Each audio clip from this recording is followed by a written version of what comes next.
जय श्रीराम.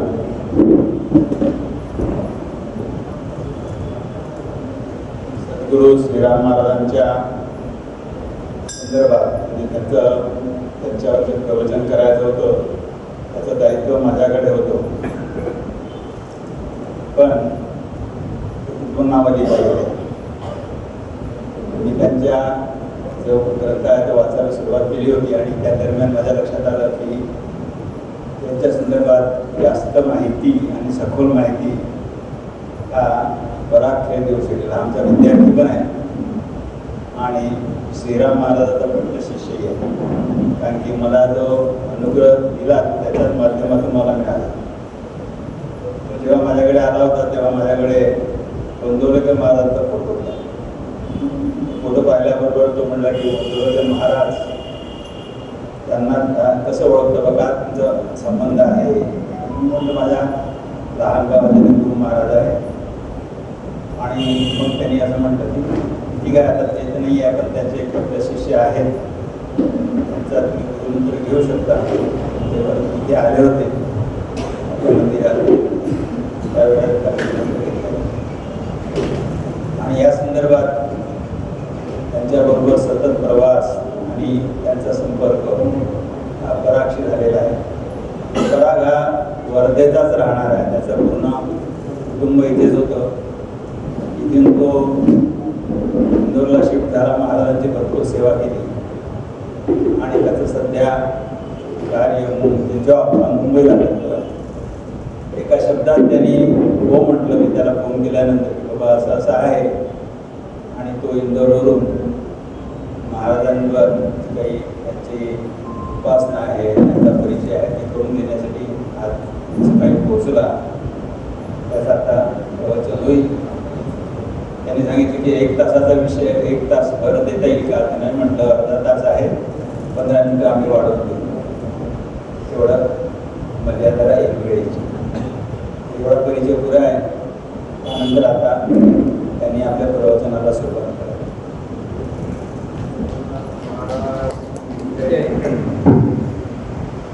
नामस्मरण करूया थोडं. मी म्हणतो माझ्या आवडून सर्वांनी म्हणायचं, श्रीराम जय राम जय जय राम, श्रीराम जय राम जय जय राम, श्रीराम जय राम जय जय राम,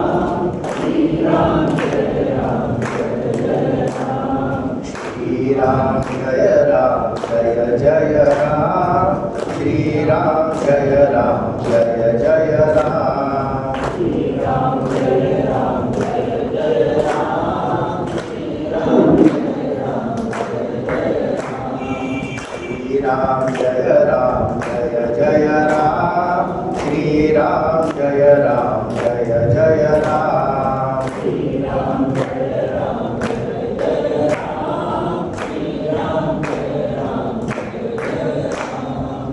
श्रीराम जय राम जय जय राम, श्रीराम जय राम जय जय राम, श्रीराम जय राम जय जय राम,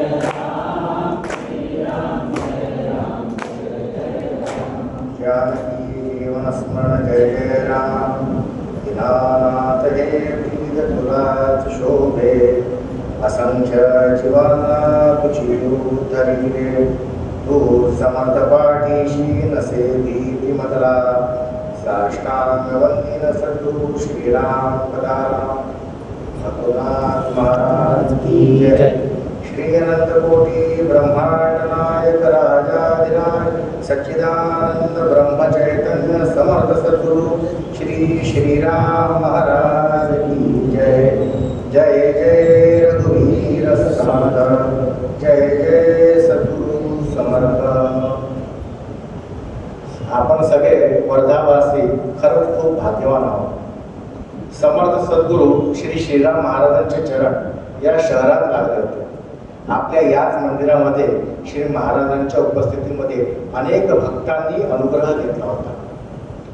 समर्थ सद्गुरू श्री गोंदवलेकर महाराजांचे पट्टशिष्य आणि समर्थ सद्गुरू गोंदवलेकर महाराजांना अवतार असे सद्गुरू श्रीराम महाराज ज्यांचा या कलियुगात आपण प्रत्यक्ष चालता बोलताना फिरताना बघितलं. आपल्यापैकी अनेक जण भाग्यवंत आहात की ज्यांनी महाराजांचा अनुग्रह स्वीकारला. काही लोकांना त्यांचा सहवास झाला. यदा यदा हि धर्मस्य ग्लानिर्भवति भारत अभ्युत्थानमधर्मस्य तदात्मानं सृजाम्यहम् परित्राणाय साधूनां विनाशाय च दुष्कृतां धर्मसंस्थापनार्थाय संभवामि युगे युगे. भगवान श्रीकृष्णाने 5000 वर्षापूर्वी आपल्या सगळ्यांना एक अभयवचन दिलं होतं की ज्या ज्या वेळेस धर्माचा ऱ्हास होईल त्या त्यावेळेस मी येईल. पण तो प्रत्येक वेळेस काय फक्त शस्त्र घेऊन मारण्यासाठी येईल का? तर नाही. तर ज्या ज्या वेळेस धर्माला देवावरची श्रद्धा लोकांची कमी होईल त्या त्यावेळेस सुद्धा धर्मसंस्थापनार्थाय संभवामि युगे युगे. या सांप्रत काळात देश देव धर्म या सगळ्यांची सांगड घालून कठीण असा योग मार्गापेक्षा सोपा असा नाममार्ग सांगणारा रामदास संप्रदाय हा एक अनोखा संप्रदाय आहे. या संप्रदायात समर्थांनी 3 अवतार घेतले. एकाच तत्वाची 3 अवतार. कशा कशासाठी हो?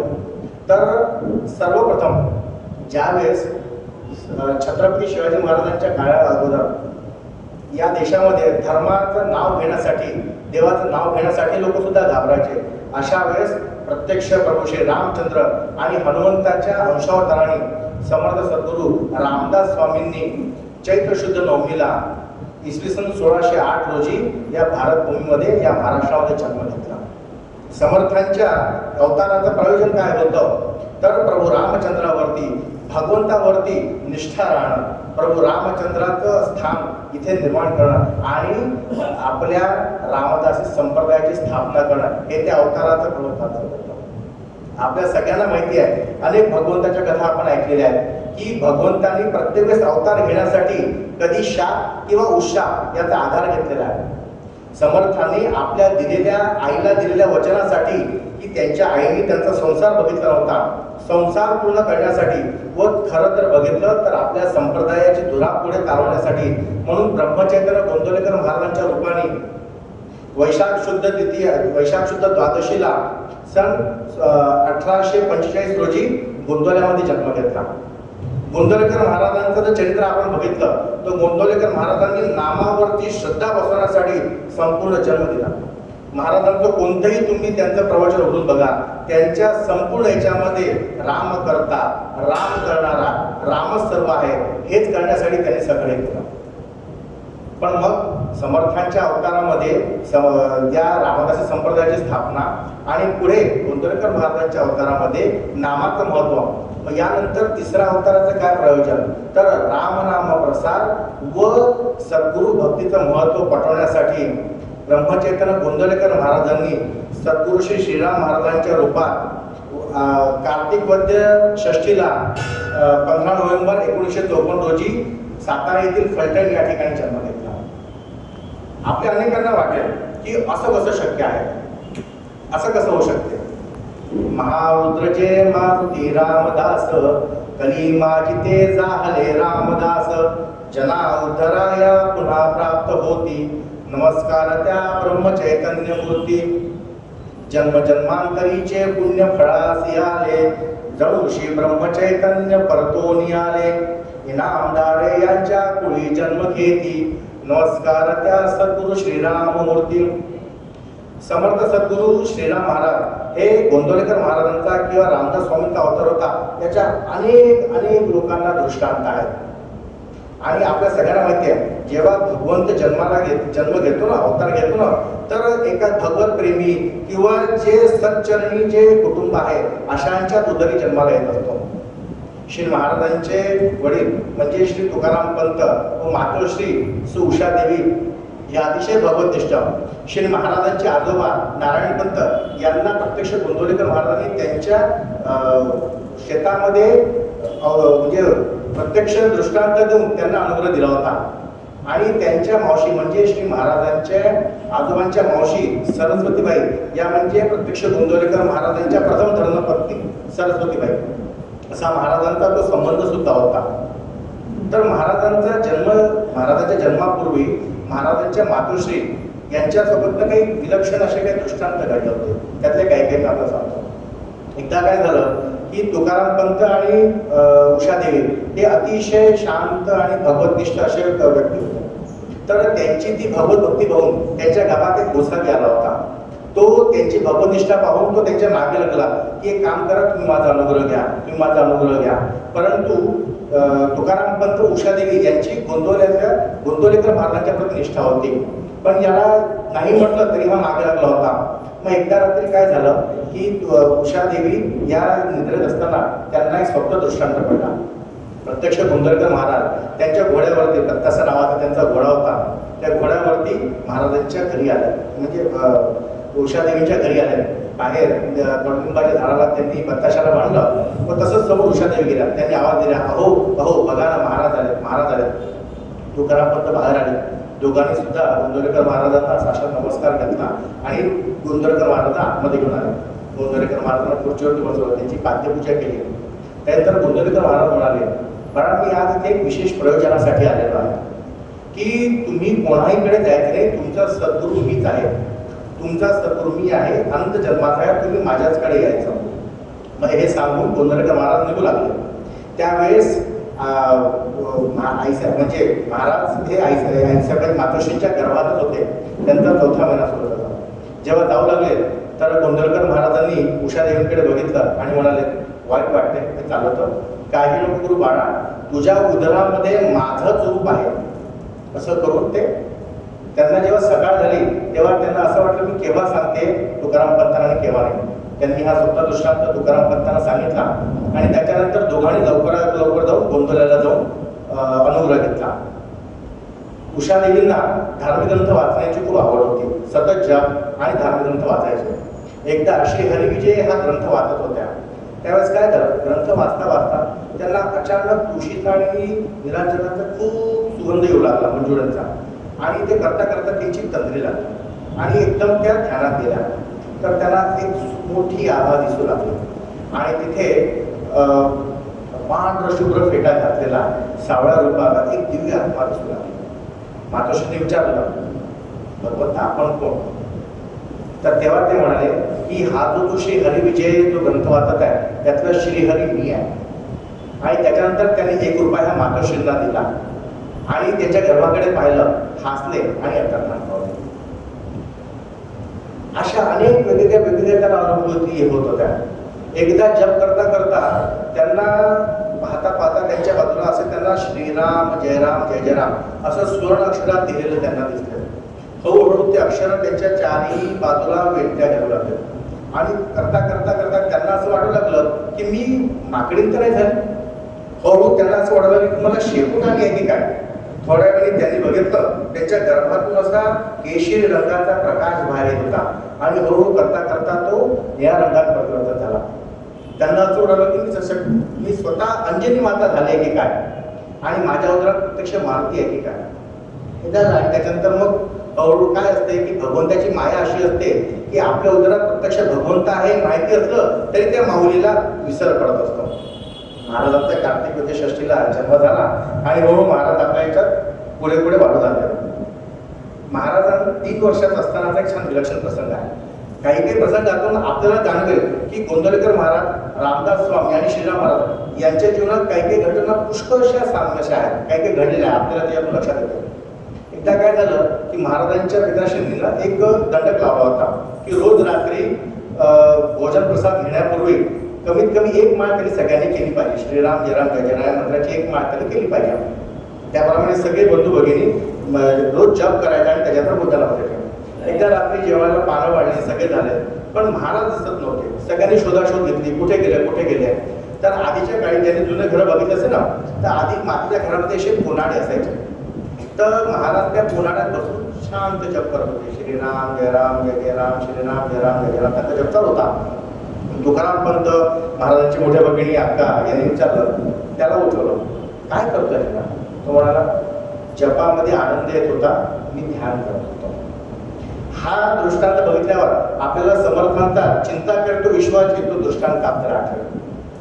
तरी अनेक लोकांना, कारण कसं आहे की सध्याच्या काळामध्ये असं असते की आपण पुरावा दिल्याशिवाय लोकांना पडत नाही की तुम्ही म्हणता ते खरंच कशावरून गोंदवलेकर महाराजांचा अवतार आहे किंवा रामदास स्वामींचा अवतार आहे. तर एक छान दृष्टांत, महाराज लहान असताना गोंदवलेला समाधी मंदिरात सेवा द्यायचे. त्यावेळेस ब्रह्मचैतन्य गोंदवलेकर महाराजांचे पट्टशिष्य रामानंद महाराज आणि रामानंद महाराजांचे पट्टशिष्य श्री प्रल्हाद महाराज साखरखेड्याचे, कदाचित आपल्याला माहिती असेल विदर्भात असल्यामुळे, हे एकदा महाराजांच्या दर्शनासाठी गोंदवल्याला गेले होते, गोंदवलेकर महाराज दर्शनाला. आणि समाधी मंदिरात गेल्याच्या नंतर महाराजांनी पूजा झाल्यानंतर त्यांच्या हातावरती तीर्थ दिलं आणि महाराजांनी श्रीराम महाराजांनी प्रल्हाद महाराजांना साष्टांग नमस्कार घातला. तर तिथे प्रल्हाद महाराजांना म्हणाले, नाही नाही नाही, तुम्ही आम्हाला नमस्कार नाही घालायचा, आम्ही तुम्हाला नमस्कार घालायचा आहे. हे करून प्रल्हाद महाराजांनी त्या ठिकाणी बाल श्रीराम महाराजांना साष्टांग नमस्कार घातला गोंदवलेकर महाराजांच्या समोर. त्यावेळेस सगळे प्रल्हाद महाराजांचे शिष्य होते, सगळेजण बघत होते, कोणाला काही कळलं नाही. पण ते जे म्हणतात ना, खगती भाषा खगई जाणे, त्या आतमधलं कोणाचं काय आहे त्यांनाच माहिती होतं. एक अजून एक छान दृष्टांत आहे प्रल्हाद महाराजांच्या शिष्याचा. प्रल्हाद महाराजांचे शेंडे नावाचे शिष्य होते.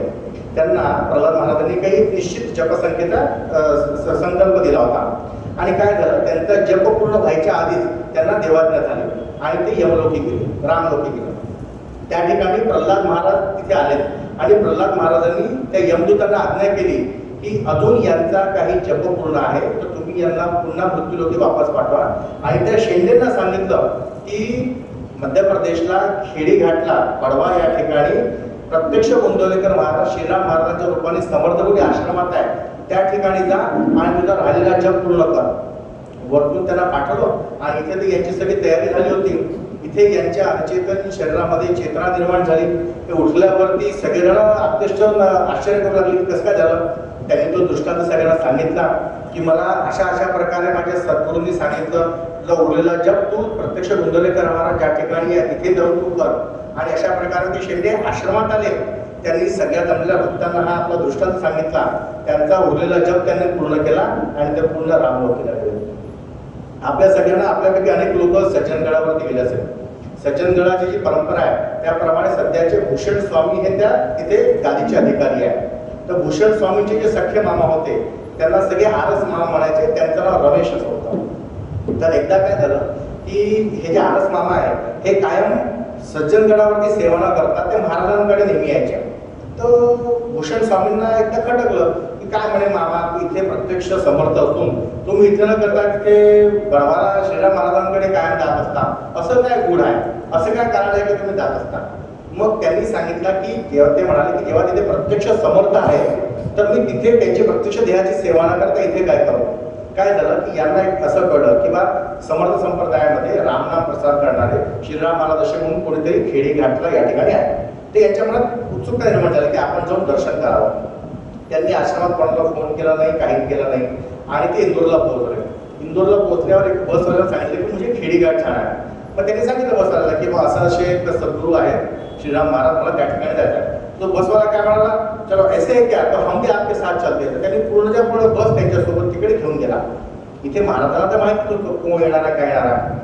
शोधत शोधत ते खेडीघाटला आले, समर्थपुरी आश्रमात आले आणि जसे ते म्हणजे दरवाजा उघडून आतमध्ये आले तर समोर पटांगणातच महाराज उभे होते आणि महाराजांनी त्यांना तिथे जय जय रघुवीर समर्थ करून समर्थ रामदास स्वामींच्या रूपात दर्शन दिलं. यांनी तिथेच साष्टांग लोटांगण घातलं आणि त्यांना तिथे अनुभूती आली की प्रत्यक्ष समर्थ रामदास स्वामी या ठिकाणी उभे आहेत. तेव्हापासून त्यांनी महाराजांचे पाय कधीच सोडले नाही. कायम ते त्यांचा म्हणजे देह होता तोपर्यंत ते सतत पडवाला येत राहिले. असे अनेक लोक आहेत की जे गोंदवलेकर महाराजांचे शिष्य होते, रामदास स्वामींचे शिष्य होते, इतकेच नाही तर अनेकशे नाना महाराजांचे शिष्य होते. असे अनेक लोक, कारण शेवटी कसं असते की सद्गुरु तत्व हे सर्व एक असते. एकदा असंच महाराजांना प्रश्न विचारला होता की अंजनी आपलं देवनाथ मठाच्या याच्याविषयी की बा महाराज कोणी म्हणतात की त्यांचं एक जे अवतार असतो एक काहीतरी हनुमंताचा असतो, एक नाथांचा असतो, तर असं कसं शक्य आहे. कोणी म्हणतं एक देवीचा आहे. तर त्या महाराजांनी म्हटलं होतं की एकदा एक कोणी व्यक्ती त्या परब्रह्म पदाला पोहोचला ना, मग तुम्ही त्याला कोणत्याही रूपाचं नाव द्या, सर्व एक आहे. तुम्ही त्याला देवीचं रूप म्हणा, तुम्ही त्याला हनुमंताचं म्हणा, तुम्ही रामाचं म्हणा, काही फरक पडत नाही, सगळं चालतंय. महाराजांच्या आयुष्यामध्ये एक छान विलक्षण प्रसंग असा आहे. कदाचित असा प्रसंग आपण गोंदवलेकर महाराजांच्या चरित्रातही ऐकलेला आणि प्रल्हाद महाराजांच्या चरित्रातही ऐकलेला. एकदा काय झालं, महाराजांना ताप आला होता. विदिशाला काही जपाचा कार्यक्रम होता. विदिशा म्हणजे मध्य प्रदेशमध्ये भोपाळच्या जवळ. तर त्या ठिकाणी महाराज गेले असताना मग त्यांचा ताप काही केला उतरत नव्हता. मग भक्तांनी काही एका डॉक्टरला आणलं, काहीतरी नाव होतं त्यांचं. ते आले आणि त्यांनी महाराजांना तपासलं, स्टेथोस्कोप काढला आणि तपासलं. ते जेव्हा त्यांनी महाराजांच्या हाताला छातीला लावलं तर श्रीराम जय राम जय जय राम, श्रीराम जय राम जय राम असा म्हणजे त्याला ऐकू लागला. तो बघला, तो म्हणाला हे प्रकरण काही माझ्या बसचं नाही आहे, यांना मी काय ट्रीटमेंट करणार. तर ही आपल्याला आठवण गोंधळकर महाराजांच्या आयुष्यात पण असा एक प्रसंग जाणवतो आणि प्रल्हाद महाराजांच्या आयुष्यात पण एक प्रसंग जाणवतो. आश्रमात जर समजा आपल्याकडे कोणी आश्रमात महाराजांकडे आलं असेल तर महाराजांच्या कुटीच्या समोर बंद रोटीचे खूप मोठं झाड होतं. महाराज दरवर्षी गुढीपाडव्याला त्या झाडावरती सर्वात वरती शेंड्याला जाऊन ध्वजा बांधायच्या, गुढी बांधायच्या. तर एक वर्षी काय झालं की महाराज वरती चढले आणि त्या ठिकाणी झाडाची फांदी महाराजांच्या पाठीमध्ये ते घुसली आणि खूप मोठी खूप पडली होती. फक्त तिथे एक बिंदुताई म्हणून त्यावेळेस महाराजांच्या सेवेत करत होती, त्यांना हे माहिती होतं. दुसऱ्या दिवशी काय झालं की पुजारी जेव्हा सेवा म्हणजे रामाची आणि गोंधळकर महाराजांची पूजा करायला गेला तिथे, तर त्यांनी बघितलं की रामाच्या मूर्तीला या ठिकाणी काहीतरी मागे असं छिद्र झालेलं दिसते.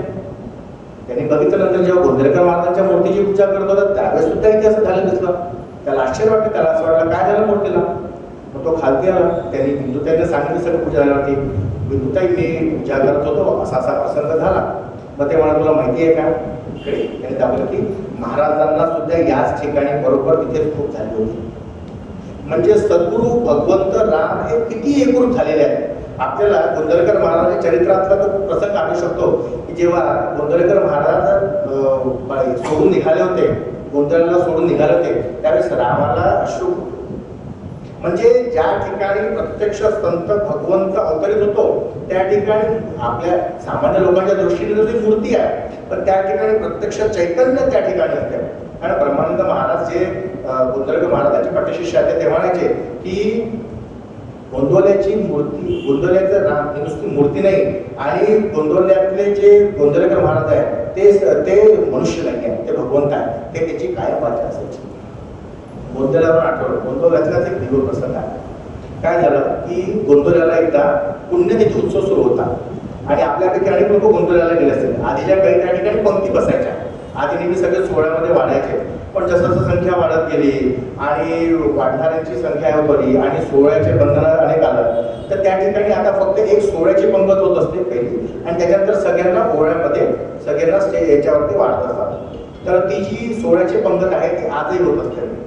एकदा काय झालं की पुण्यतिथी उत्सव चालू होता आणि महाराज त्या ठिकाणी त्या सोहळ्याच्या पंक्तीला जायला महाराज एकदा गोंधळ्याला गेले होते आणि ते गेले की महाराज तिथेच प्रसाद घ्यायचे. म्हणजे महाराजांनी आपल्या संपूर्ण आयुष्यामध्ये सद्गुरू भक्ती कशी असते याचं इतकं काटोकार पालन केलं की ते गोंधळ्याच्या वेशीमध्ये गेलेत की कधी पादुका वापरायचे आहे. त्यांनी त्या वेशीत कधी पादुका वापरल्या नाही, त्यांनी त्या वेशीत कधीही किती कोणाची इच्छा असते तरी कोणालाही अनुग्रह दिला नाही, कारण इथे माझ्या गुरुचं स्थान आहे. महाराजांनी सांगितलं, गोंधळकर महाराजांचा आदेश होता. त्याच्यामुळे आपल्याला माहिती आहे की आजकाल लोकांना जप तप तपश्चर्या हे सगळं थोताळ वाटते, परंतु गोंधळकर महाराजांची आज्ञा होती म्हणून महाराजांनी नाशिकलाच पंचवटी या ठिकाणी 13 कोटी रामनामाची अखंड आणि कडक तपश्चर्या केली. 6x6च्या एका पंक्तीमध्ये ज्या ठिकाणी मित्र पशु होते अशा ठिकाणी महाराजांनी 13 कोटी रामनामाचा जप पूर्ण केला. गोंधळकर महाराजांच्या आदेशाने त्यांनी 3दा नर्मदा परिक्रमा पूर्ण केली. पायी नर्मदा परिक्रमा ही पूर्णपणे 4000 किलोमीटरची आहे आणि त्यातली दुसरी परिक्रमा ही केवळ 85 दिवसात केलेली आहे. प्रत्यक्ष मारुती त्यांचा चालण्याचा वेग तो काय, 85 दिवसात 4000 किलोमीटरची परिक्रमा अशक्य आहे. आणि भक्तांना अनुभव आहे की महाराज चालायचे तर सगळ्यांना सोबत धावावं लागायचं, कित्येकांना अनुभूती आहे. तर महाराजांनी सद्गुरू भक्ती कशी करावी आपल्या आयुष्यामध्ये इतकं दाखवलं सगळ्यांना की महाराजांकडे बघितलं की त्याच्यावरती आपण म्हणजे परमोच्च शिखर गाठला की सद्गुरू भक्ती कसं करायचं. तर काय झालं तर महाराज त्या पंक्तीला उशिरा पोहोचले. पंक्ती सुरू व्हायची होती आणि त्या ठिकाणी तिथे द्वारावरती जो व्यक्ती होता तो महाराजांना ओळखू शकला नाही. त्याच्यामुळे तो म्हणाला, त्यांनी महाराजांचा अपमान केला आणि हटकला आणि जा म्हणाला. कुछ भी लोग आ जाते हैं, कैसे भी आ जाते हैं, साधू का वेश करके असं करून त्यांना पाठवलं. महाराज तिकडे आले थोड्या मंदिरामध्ये आणि तिथे जाण्याची तयारी करत होते. इथे काय झालं की जेव्हा प्रत्यक्ष रामरायाचा अपमान झाला तिथे हनुमंत शांत बसतील का, इथे पाहणारे हजारो लोक होते बरं. त्या ठिकाणी 2 भले मोठे वानर आले आणि त्यांनी पूर्ण त्या सोहळ्याच्या पंक्तीमध्ये शिरकाव केला. सराटे वगैरे पडले होते, त्यांनी सराटे हातात घेतले आणि ते अशा प्रकारे काय करू लागले की कोणीही त्या भोजनाच्या जवळ जाऊ नव्हते शकत. सगळे लोक घाबरले. इतके हजारो लोक, शेकडो लोक तिथे त्या ठिकाणी बंद करणारे, वाढणारे लोक, पण कोणाच्याने काही होत नव्हतं. कोणाला काही कळे ना. त्यावेळेस गोंधळे काका म्हणजे गोंधळेचे ट्रस्टी बापूसाहेब दामले हे त्या ठिकाणी होते. पुण्याचे देशपांडे म्हणून होते जे त्या याच्या सेवेकरी मुख्य होते. त्यांना कोणाला काही कळलं नाही काय झालंय काय होत आहे. मग गोंधळे काका आले, बापूसाहेब दामले आले, त्यांनी सगळं बघितलं तर दोन भले मोठे वानर आणि ते अशा प्रकारे काही सगळे ते हातात ते फिरवत होते की कोणालाही त्या भोजनाच्या जवळ जाऊ नव्हतं. त्यांना सगळ्यांना पंचायत पडली की काय करायचं. त्यांना वाटलं की काहीतरी गडबड झालेली आहे. मग त्यांनी लोकांना विचारलं. मग एका भक्ताने सांगितलं की श्रीराम महाराज आले होते आणि तिथे द्वारपालांनी त्यांचा अपमान बोलताना मारला आणि अशी गडबड झाली. मग तिथे कोकरे म्हणून जो वॉचमन होता त्याला महाराजांकडे पाठवला. मग त्याच्यानंतर महाराजांना सांगितलं की असं असं सगळं झालेलं. महाराज धावत आले. बापूसाहेब दामले होते, देशपांडे होते, हे सगळेजण म्हणाले की श्रीराम, कारण ते महाराजांना त्यांनी लहानपणापासून बघितलं होतं. ते म्हणाले की आज जर तुम्ही इथे आला नाही आणि आज जर तुम्ही पंक्तीला बसला नाही तर आज काही रामाला आणि गोंधळेकर महाराजांना नैवेद्य होऊ शकत नाही. महाराजांनी बघितलं. महाराजांनी 2 लाडू तिथले घेतले. त्या दोन्ही वानरांच्या जवळ गेले. वानरांच्या हातात एक लाडू ठेवला, दोघांच्या पाठीवरून हात फिरवला आणि बाळ शांत व्हा म्हटलं. त्या क्षणी त्या लोकांनी आपल्या हाताचे सराट्या वगैरे सगळे ठेवले आणि तिथून ते चालले. त्याच्यानंतर महाराजांनी त्या ठिकाणी नैवेद्य घेतला आणि सर्वांना दिलं. म्हणजे प्रत्यक्ष रामरायाचा अपमान झाला. तर हे छोटे छोटे दृष्टांत आहे ना, याच्यातून दिसते की महाराज हे प्रत्यक्ष रामराय होते. प्रत्यक्ष गोंदवलेकर महाराजांचा, प्रत्यक्ष प्रभू रामचंद्राचा त्या ठिकाणी अपमान झाला तर तिथे कोण कसं स्मरण करू शकतो. अशा गोष्टी आपल्या सगळ्यांना माहिती असेल की पुरातन काळापासून आपल्या सनातन धर्मामध्ये ना भगवंताच्या मूर्तीपेक्षा किंवा सद्गुरूच्या फोटो मूर्तीपेक्षा त्याच्या पादुकांचं महत्व आहे. पादुका सगळ्यात जास्त महत्वाच्या असतात. तर पादुकाचं महत्व आणि सद्गुरूचा फोटो किंवा सद्गुरूच्या उपासनेचं महत्व काय असते याचा एक सुंदर प्रसंग महाराजांच्या समोर आम्हाला बघायला मिळाला.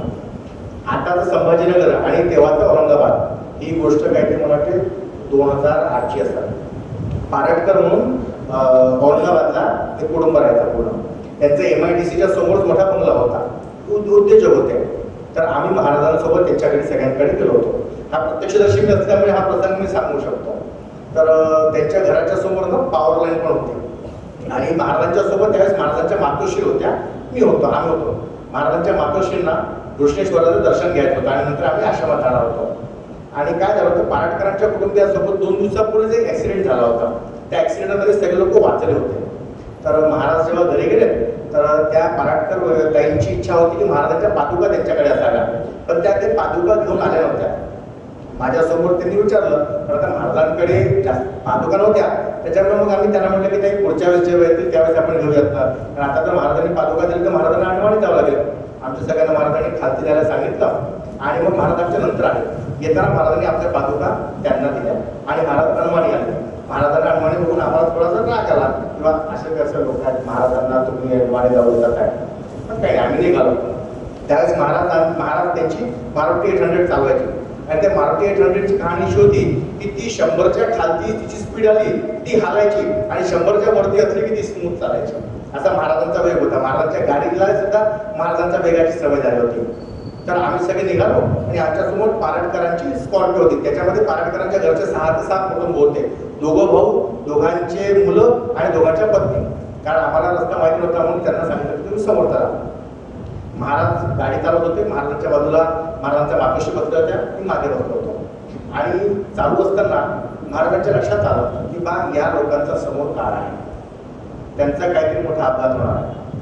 महाराजांनी स्पीड वाढवली आणि त्यांना ओव्हरटेक केला. समोर जाताना आम्हाला दिसत होतं की समोर एक मोठा ट्रक आमच्याकडे येतो आहे, पण महाराज असल्यामुळे महाराजांच्या समोर एक क्षणाची भीती वाटली नाही आणि इतका प्रचंड अपघात झाला तो की आमची गाडी पूर्ण चपली. दरवाजा एक कुठून बाहेर गेला, वरती एवढं सामान होतं तेवढं सगळं दूर फेकला गेलं आणि गाडीची अवस्था अशी होती की ती गाडी बघून लोकांना असं वाटत होतं की या गाडीमध्ये जे लोक असेल ना त्यांचे प्रेतांना कापून काढावं लागलं असेल. पण महाराजांची कृपा अशी की मला एक जखम सुद्धा आली नाही, मातोश्रींना काही झालेलं नाही, महाराजांना काही जखम झाली नाही, पण इथे फक्त आपोआप महाराजांच्या इथून रक्त पडत होतं. आणि तो परिवार पूर्ण वाचला, त्यांना काय झालं. आणि आपण सगळ्यांनी मानसपूजा ऐकली असेल. त्या क्षणी महाराजांच्या मातोश्री मानसपूजा करत होत्या. त्यांना ॲक्सिडेंट केव्हा झाला, आम्ही हॉस्पिटलला केव्हा गेलो, काही कळलं नाही. त्या आपल्या मानसपूजेत तल्लीन होत्या. आणि इथे महाराज आतमध्ये शांत त्या ऑपरेशन टेबलवर जाऊन बसले. त्या डॉक्टरांनी असं बोट टाकलं आतमध्ये चेक करायला काही आहे का. आता विचार करा, आपल्या शरीरातील इतकं बोट आपण टाकलं काय होईल. महाराज तिथं शांत बसले, काही नाही. प्रसंग सगळा झाला. महाराजांना शिक्षक लागले. आम्ही पारायणकरांच्या घरी आलो. मग त्याच्यानंतर थोडासा महाराज म्हणाले की मी आता विश्रांती घेतो, तुम्ही सगळेजण बाहेर जा. जसे आम्ही सगळे बाहेर आलो तसंच त्या क्षणात काय झालं की कोणी बाहेर सगळे, कारण महाराजांना लागलं सगळेजणांना, त्याच्यामुळे महाराज त्यांचे सगळे परिवारातले आतमध्ये येऊन बसले होते. त्यांच्या घरी तिथे बाहेर एक साडी वळात घातली होती आणि समोरून पूर्ण MIDC ची पॉवर लाईन गेली होती. ती साडी जशी त्या याच्यावरती जाऊन पडली वायरवरती, घराच्या बाहेर असे आपले कठडे असतात ना, ते पूर्ण MS होते लोखंडाचे. त्याच्यातून पूर्ण करंट धावला आणि मोठा स्फोट झाला. आम्ही आतमध्ये बसलो होतो. काय झालं म्हणून बाहेर गेलो मग. आणि मग त्याच्यानंतर ते सगळं कुटुंब हादरलं. सगळे येऊन बसले महाराजांच्या चरणाशी. तर त्या कुटुंबाचा 3 घटकांमध्ये काळ लागलेला होता. त्यांचं कुटुंब सगळं संपलं असतं. पण प्रत्यक्ष सद्गुरूंच्या पादुका घरात होत्या. त्या पादुकांचं इतकं महत्व आहे की प्रत्यक्ष पादुका म्हणजे सद्गुरू भगवंत असतो. तो तिथे असताना आपल्यावरती आलेलं कोणतेही अनिष्ट असतो हे कायम दूर होते. सद्गुरू भगवंतच आपल्या घरी बसलेला असतात. त्याच्यामध्ये पादुकांचं महत्व महाराजांनी सांगितलं होतं. तसंच एकदा काय झालं की कोल्हापूरला त्याच वेळेस जप चालू होता. 13 कोटीच्या जपाचा कार्यक्रम सुरू झाला. आपल्याला माहिती असेल, समजा आपण गुंजरकर महाराजांचे चरित्र वाचलं असेल तर गुंजरकर महाराजांच्या अवताराच्या नंतर 13 कोटी रामनामाचे जप किंवा कार्यक्रम हे गेल्या 90-95 वर्षात झाले नव्हते. 2009 साली महाराजांनी पहिल्यांदा 7 दिवसात 13 कोटी जपाचा कार्यक्रम हा बडवाला घेतला. आणि त्याच्यानंतर जेव्हा 2013 साली गुंजरकर महाराजांच्या पुण्यतिथीला 100 वर्ष झाले होते, त्यावेळेस महाराजांनी भारतभर कमीत कमी 24 कार्यक्रम घेतले 13 कोटी जपाचे. आणि 7 दिवसाच्या 13 कोटी जपामध्ये कधी 22 कोटी, कधी 25 कोटी, कधी 30 कोटी एवढी संख्या व्हायची. इतके वर्षाच्या नंतर महाराजांचं हे रामनाम प्रसाराचं कार्य हे महाराजांनी खूप मोठ्या प्रमाणात वाढवलं. तर तिथे जपाचा कार्यक्रम सुरू होता आणि रात्रीचे 10 वाजले होते. मग महाराज विश्रांतीला गेले. त्या ठिकाणी बापू भागवत म्हणून एक वयोवृद्ध होते. काय झालं की एकदम अचानक त्यांना हार्ट अटॅक आला. ते तिथे जवळपास म्हणजे झालेच होते, त्यांचा देह तिथे संपलाच होता. आणि महाराजांच्या मोठ्या भगिनी अक्का त्या ठिकाणी होत्या. त्यांची अवस्था बघून आम्हाला कोणाला समजेना काय करावं. इथे जपाचा कार्यक्रम चालू आणि अशी जर घटना घडली तर काय होईल. तर अक्का आणि आम्ही सगळेजण वरती धावत गेलो आणि महाराजांना उठवलं. महाराज आले, खाली आले. महाराजांनी बघितलं त्यांना आणि जे डॉक्टर जे सगळेच होते ऑलमोस्ट ते संपणार अशा प्रकारे डिक्लेअर केलं होतं. महाराज म्हणाले कापूर आणा. महाराजांनी कापूर घेतला आणि त्यांना मध्ये वाज घ्या.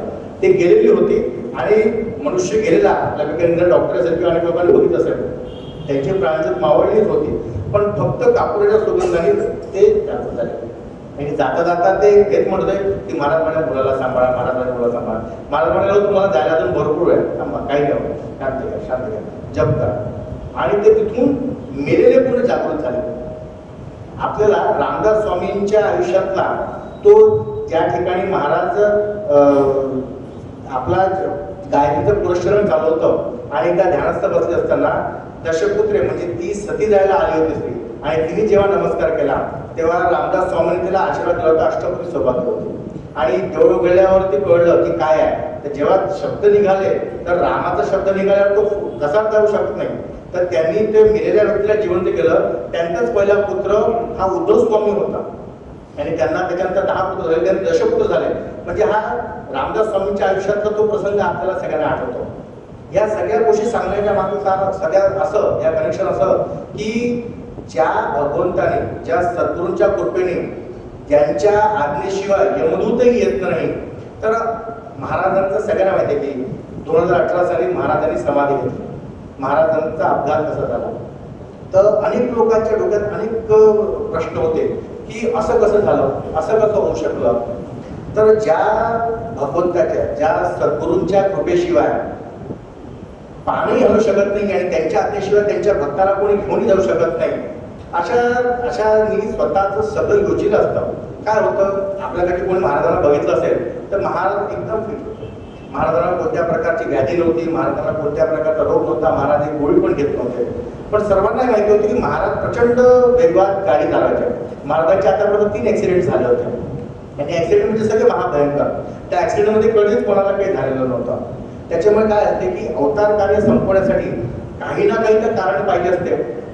प्रत्येक योजना जी आहे हा देह संपवण्यासाठी काही ना काही झालं पाहिजे, कारण की हार्ट अटॅक येऊ शकणार, काही होणार नाही. तर सगळ्यांना माहिती होतं की महाराजांच्या गाडीचा वेग किती असतो. त्याच्यामुळे महाराजांनी आपलं अवतार कार्य संपवण्यासाठी ती घटना नेमून ठेवली होती. आणि महाराजांची वेळ आलेली आहे की त्यांनी आपल्या भक्तांना कशा प्रकारे सांगितलं होतं हे नंतर लक्षात आलं. 2018 साली ब्रह्मचेतन बुद्धवकर महाराजांचे पट्टशिष्य ब्रह्मानंद महाराज यांच्या पुण्यतिथीचा 100वा वर्ष होता. त्यामुळे कागवाड या ठिकाणी कार्यक्रम होते. महाराजांना त्या कागवाडला कार्यक्रमाला जायचं होतं. त्याच्यापूर्वी महाराजांचा जो मोठा जाहीर कार्यक्रम होता तो अकोल्याला झाला होता. आणि महाराजांच्या आजपर्यंतच्या इतक्या प्रवचनामध्ये महाराजांनी कधीच कोणत्या प्रवचनात निर्वाणाचा प्रसंग घेतला होता. त्या ठिकाणी महाराजांनी निर्वाणाचा प्रसंग घेतला. प्रल्हाद महाराजांचा लोकांना कळत नव्हतं काय असेल काय. ह्या नंतर सगळ्यांना रेफरन्स लागले की महाराजांनी असं त्यावेळेस का सांगितलं होतं. अकोल्याच्या कार्यक्रमामध्ये निर्वाणाचा प्रसंग घेतला होता. महाराज निघण्याच्या आधी त्यांनी आईसाहेबांना बोलवलं, म्हणजे ज्या दिवशी निघणार होते त्याच्या 2 दिवस आधी आईसाहेबांना बोलवलं आणि 1-2 सेवक त्यांच्यासोबत गेलं. आपण जर जुना आश्रम बघितला असेल तर मागे एक मोठा हॉल होता. अनेक त्या ठिकाणी भक्तांच्या वेगवेगळ्या खोल्या बनल्या होत्या. ते 2 मजली बिल्डिंग होती. 2 मजली 2-2 हॉल होते. महाराज आईसाहेबांना घेऊन तिथे वरती गेले आणि महाराज आईसाहेबांना म्हणाले की ही जागा खूप छान आहे, आपण इथे राहूया. आईसाहेबांना असं वाटलं बा की महाराज म्हणत असेल बा या ठिकाणी आपण कुठे बांधूया बा. आईसाहेब म्हणाले हो इतक्या वरती आहे, आपल्या भक्तांना यायला जमेल का आपल्या दर्शनासाठी. तर महाराज म्हणाले की काय सद्गुरूसाठी भक्त अशा प्रकारे वरती येऊ शकत नाही का. आणि म्हणे हे बा समोर ब्रह्मा विष्णू महेश आहे आणि समोर नर्मदा मैया, म्हणजे तिथे वडाचं झाड, पिंपळाचं झाड आणि बेलाचं झाड अशी तिन्ही एका रांगेत आहेत समोर. आणि समोर नर्मदा मैया, म्हणजे याच्यासारखी दुसरी छान जागा कोणती असणार आहे, आपण म्हणे इथेच राहूया. तर आईसाहेबांना हेच वाटलं की या ठिकाणी महाराज कुटी बांधण्यासाठी म्हणतात. जेव्हा महाराज निघाले तर आपण कधी आश्रमात गेला तर आश्रमाच्या समोर एक वृद्ध महिला आहे, तिची चहाची टपरी आहे. ती नेहमी महाराज जाताना येताना तिला नमस्कार करते. तर महाराज जेव्हा निघाले जाण्यासाठी कागवाडला तर ती आली की महाराज जी क्या आप आश्रम में रहते नहीं हो, हमेशा बाहर ही रहते हो. तर महाराज म्हणाले आप चिंता मत करो, अब हमारी समाधि यही बनने वाली है. तर ती म्हणाली महाराज जी आप ऐसा क्यों कह रहे हो. बोले नहीं हमारी समाधि यही बनने वाली है, आपको नित्य दर्शन मिलेंगे यहाँ. त्याच्यापूर्वी पुन्हा एक खातखेडकर कुटुंब नागपूरचं जे सध्या पुण्याला असते ते नवरा बायको दोघे जण त्यांना महाराजांनी आज्ञा केली होती नर्मदा परिक्रमासाठी आणि त्या 19 डिसेंबरला जाणार होत्या. तर महाराज त्यांना काय म्हणाले तुम्ही 18 तारखेला का नाही जात. 18 डिसेंबरला म्हणजे 18 ही तारखेचं महाराजांनी त्यांना सुद्धा सूचना दिली होती. आणि महाराज त्यांना काय म्हणाले तुम्ही एक काम करा, तुम्ही 18,000 जप करा. यांना लक्षात आलं की महाराज 13,000 सांगतील किंवा 25,000 असं का सांगितलं. पण त्यांनी याच्यासाठी विचारलं नाही की जर विचारला गेला महाराजांनी म्हटलं 25,000 जप करतो, त्याच्यामध्ये त्यांनी 18,000 जप हे मान्य केलं. मग महाराज जेव्हा त्यांना त्यांचा संकल्प सोडायला त्यांच्यासोबत गेले होते आणि 2 दिवस त्याच्यासोबत पायी नर्मदा परिक्रमेत होते. जेव्हा ते निघणार तेव्हा महाराजांनी त्यांना सूचक काय सांगितलं की आता आजच्या नंतर तू तुझ्या सद्गुरूंना जलरूपात बघायचा. त्यांच्या लक्षात नाही आलं की महाराज असं का बोलतायत का. तरी खातखेडकर काकांनी जायच्या आधी महाराजांना विचारलं की महाराज एक विचार खरं सांगाल का. म्हणजे काय म्हणजे महाराज आपण कोण आहात, आपलं स्वरूप काय. तर महाराज त्याला म्हणाले मी ओंकार स्वरूप. मग त्याच्या डोक्यात प्रश्न पडला की मी माझ्या बुद्धीच्या अनुषंगाने मी बघू शकेल का. तर महाराज म्हणाले नाही, बुद्धीच्या याने ती आकलन नाही करता, पण तू जप कर, राम कृपा कर. त्यांच्या कोणाच्या लक्षात होत आलं की महाराज अशा प्रकारे का बरं म्हणतात. त्याच्यानंतर पुण्याला देशपांडे म्हणून अण्णा देशपांडे त्यांना महाराजांनी आधीच सांगून ठेवलं होतं की सद्गुरूंची समाधी कशी असते, दगडाची समाधी, पादुका कशा बनायच्या. त्याच्यामुळे एका महाराजांचं एक मंदिर अलिबागला सुद्धा बनणं चालू होतं. तर त्याच्याकरता म्हणून पादुका दगडाच्या बनायच्या अशा ऑर्डर दिली होती. महाराजांनी सगळी योजना सगळ्या सूचना ठेवून ठेवल्या होत्या. आणि जर महाराजांच्या सोबत कधी कोणी प्रवास केला असेल तर महाराजांनी एकदा गाडी सुरू केली तर महाराज माघारी कधीच नाही आले. महाराजांनी रिटर्न कधीच नाही घेतलं. आणि असे आम्हाला अनेक अनुभव आहेत की कुठेही गावात गेलो, म्हणजे तुम्ही कधी मुंबईला जा, पुण्याला जा किंवा लातूर बीड कोणत्या गल्ली कोपऱ्यात जा, महाराजांना आम्हाला असं वाटायचं की महाराज आपण रस्ता चुकलो का. पण महाराजांना गल्ली कोपरा माहिती होता. प्रत्यक्ष भगवंत राम आहे त्यांना काय नाही माहिती असणार. तर काय झालं की काकवाडचा कार्यक्रम चालू होता आणि गोंदवल्याच्या जवळ वावर हिरे म्हणून एक गाव आहे व त्या वावर हिरेला 1300 अनुग्रहाचा एक मोठा कार्यक्रम होता. 19 तारखेला 18 आणि 19 तारखेला महाराजांना त्या कार्यक्रमासाठी यायचं होतं. पण त्या कार्यक्रमाची व्यवस्था बघण्यासाठी महाराज 2 दिवसापूर्वी सुद्धा ते वावर हिरेला गेले होते. तर महाराज काय म्हणाले होते त्या लोकांना की आता आम्ही आलेलो आहोत, तर ज्या लोकांना अनुग्रह घ्यायचा असेल आता घेऊन घ्या. तर ते म्हणाले नाही महाराज, आम्ही परवा कार्यक्रम ठरवला आहे ना, आपण त्यावेळेस घेऊ. महाराज म्हणाले ठीक आहे, जशी राम इच्छा. एक 10 मिनिटं घेतोय फक्त महाराजांचा निर्माणाचा प्रसंग. तर महाराज म्हणाले ठीक आहे, जशी राम इच्छा. महाराज तिथे निघाले. तर कागवाडला असताना महाराजांनी दोनच भक्तांना सांगितले की तुम्ही माझ्यासोबत यायचा. एक म्हणजे बडोद्याचे नानल काका म्हणून आहे आणि लातूरचे अच्युत बुवा पाठाण. हे वेदशास्त्र संपन्न आहे आणि हे खूप छान भागवत करतात. यांचा दासपदावरचा अभ्यास पण खूप छान आहे आणि यांचा शास्त्राचा अभ्यास इतका आहे की आपले करवीरपणाचे शंकराचार्यांनी यांना त्यांच्यानंतर गादीवर बसायसाठी म्हणून त्यांना सुद्धा विचारलं होतं की तुम्ही बसाल का. तर असा त्यांचा ते महाराजांचे शिष्य आहे. तर अच्युत पाठक यांच्या पत्नीला सुद्धा गर्भधारण झालं म्हणजे त्यांना 3रा-4था महिना चालू होता. तर महाराज त्यांच्या बायकोला काय म्हणाले की ते पण म्हणाले की महाराज मी तुमच्यासोबत येते. तर महाराज म्हणाले नको, तू एक काम कर म्हणाले, अच्युतला 4 दिवसासाठी मला देऊन देतो आणि सध्या 4 दिवस त्याला विसरून जातो, जप करत राहतो. आणि सगळी महाराजांची योजना होती. महाराज ड्रायव्हर सीटवर बसलेले आहेत, बाजूला नानक बसले आणि मागे अच्युत पाठक बसले. तर त्या ठिकाणी नरसोबाच्या वाडीच्या जवळ औदुंबर म्हणून एक गाव आहे, त्यातली वसुधा नावाची महाराजांची एक भक्त होती. ती हट्ट करू लागली की नाही महाराज मला आपल्यासोबत यायचं नाही. महाराजांना नाही सांगितलं नाही बेटा नको येऊ.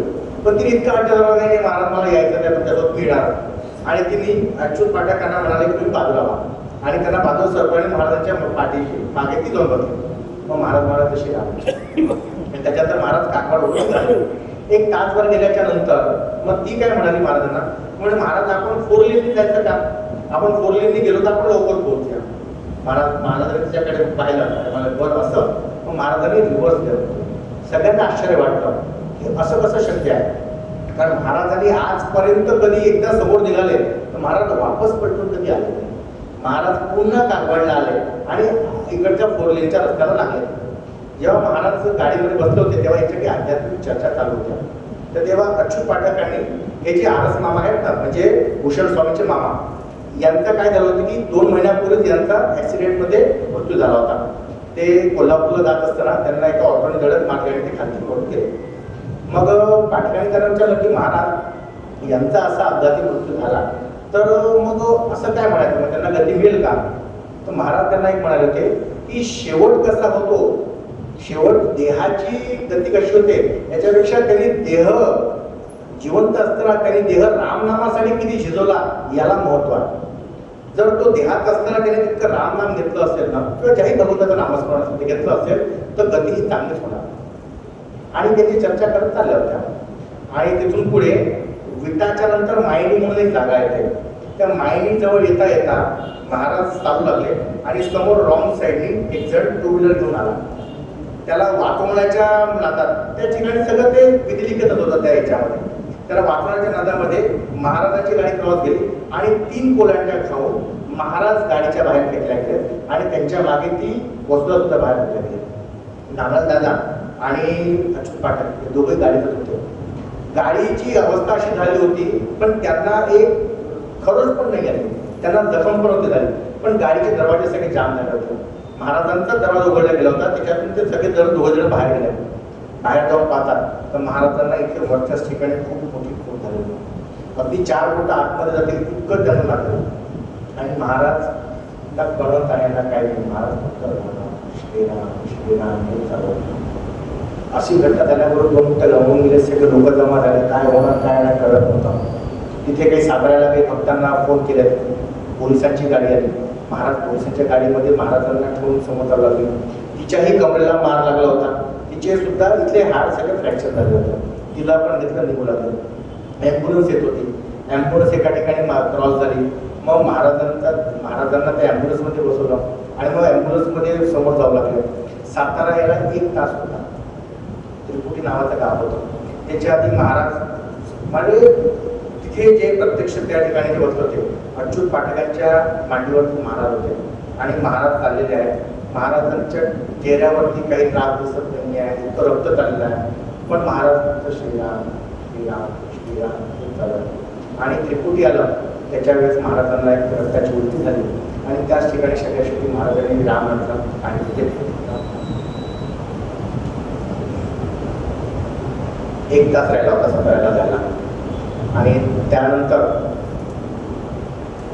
सगळ्या मग त्यांना साताऱ्याला घेऊन गेले. पुढचं सगळं बघितलं तिथे डॉक्टर, कारण महाराजांचे शिष्य पण आले होते तिथे, काही गोसावी डॉक्टर वगैरे सगळ्यांनी बघितलं की महाराज आता आपल्या आत्मतत्वाधीन झालेले आहेत. त्याच्यानंतर महाराजांचं सगळं बळाला तृप्ती झाले. त्या ठिकाणी सर्वांनी बघितलं की ज्यावेळेस महाराजांचा अग्निसंस्कार चालू होता त्यावेळेस ज्या ज्वाला प्रगट झाला त्या ज्वालेमध्ये सगळ्यांना महाराजांचं रूप प्रत्यक्ष दिसलं. त्यावेळेस AI पण नव्हतं, तो फोटो आजही लोकांकडे आहे. त्या याच्यामध्ये लोक बघू शकतात की ते सर्वांना महाराजांनी अग्निरूपात आपलं दर्शन दिलं होतं. आणि ही महाराजांच्या सोबतची वस्तुता होती ना, तिला हॉस्पिटलला ॲडमिट केलं होतं कारण हिचे पूर्ण बॅकबोन हा डॅमेज झालेला होता. आणि तिला कळवलं नंतर की महाराजांचं काय झालेलं आहे.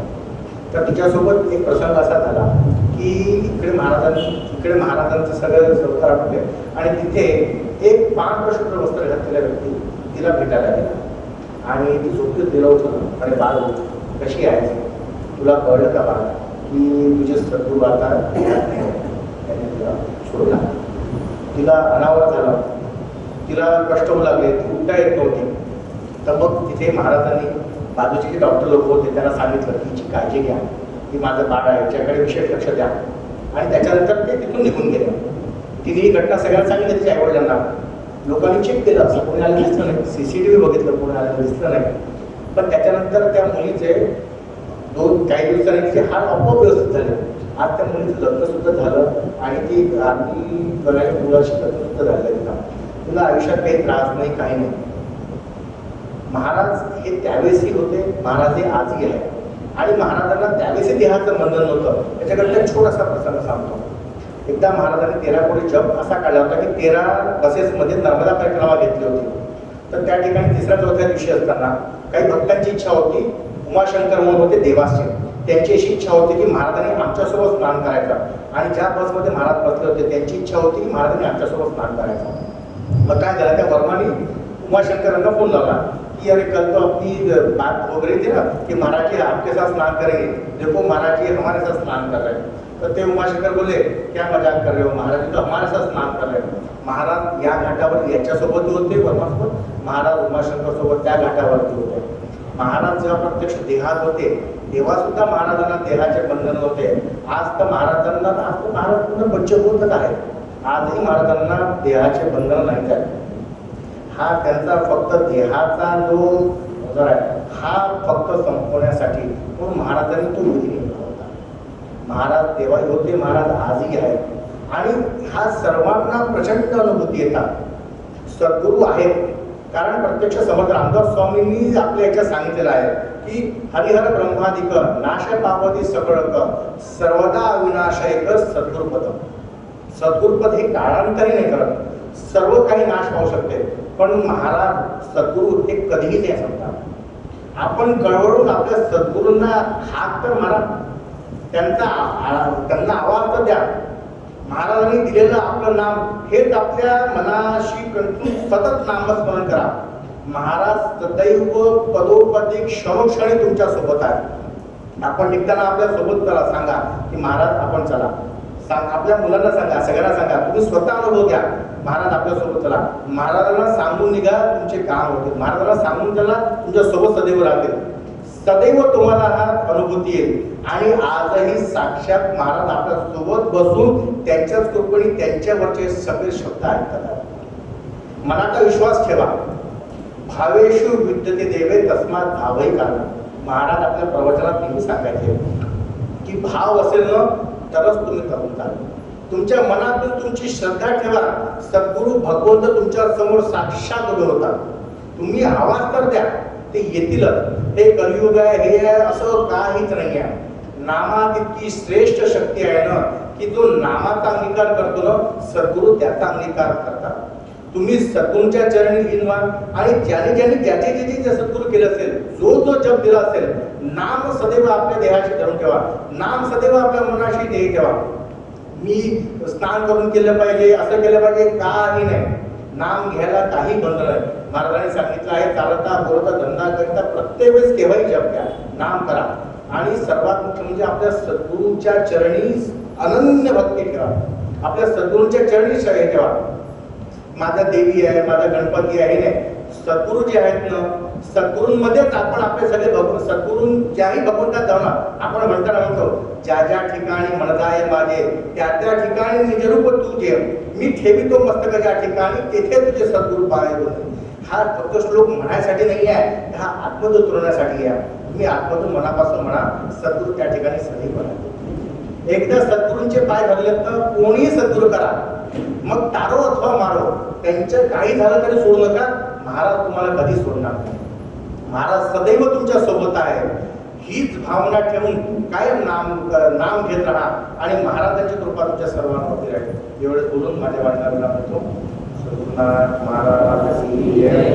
श्री अनंत कोटी ब्रह्मांड नायक राजाधिराज सच्चिदानंद ब्रह्म चैतन्य समर्थ सद्गुरु श्री श्रीराम महाराज की जय. जय जय रघुवीर समर्थ, जय जय सद्गुरु समर्थ. याच्यात जे चांगलं ते महाराजांनी बोललेलं, जे काही कोणाला वाईट वाटलं असेल, काही चुकलं असेल ते माझं. आपण सर्वांनी श्रवण केलं. आपल्या सर्वांच्या रामाला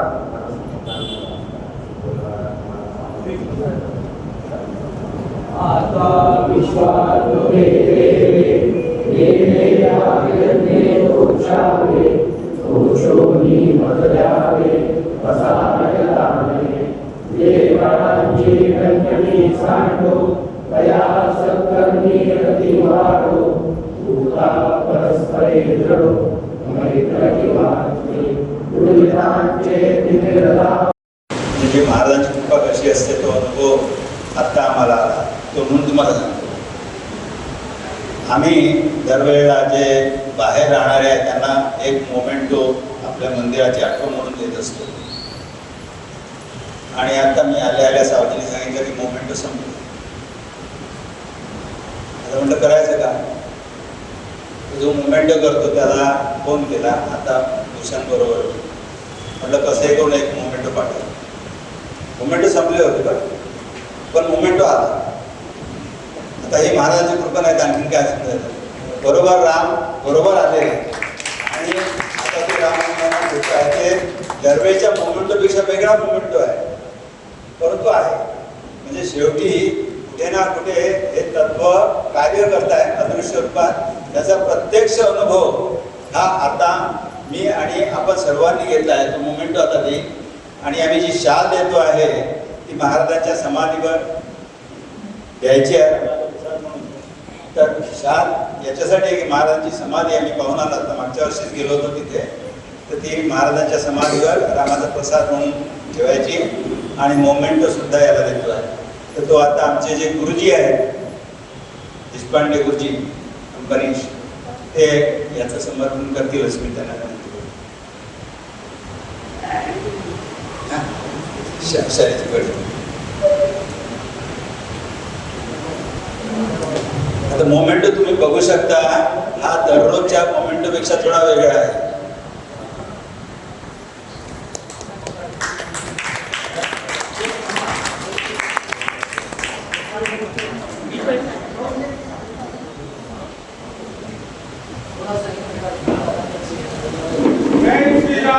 जय श्रीराम.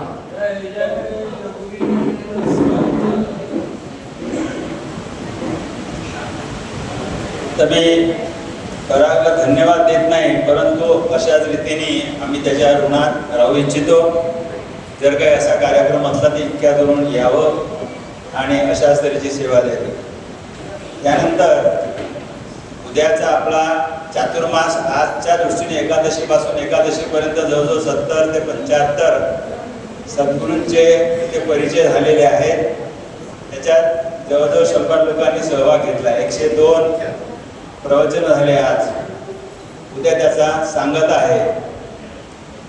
उद्या सद्गुरू संत दासगुरू महाराजांवर विठ्ठलरावांचं या सत्रातलं शेवटचं प्रवचन राहील।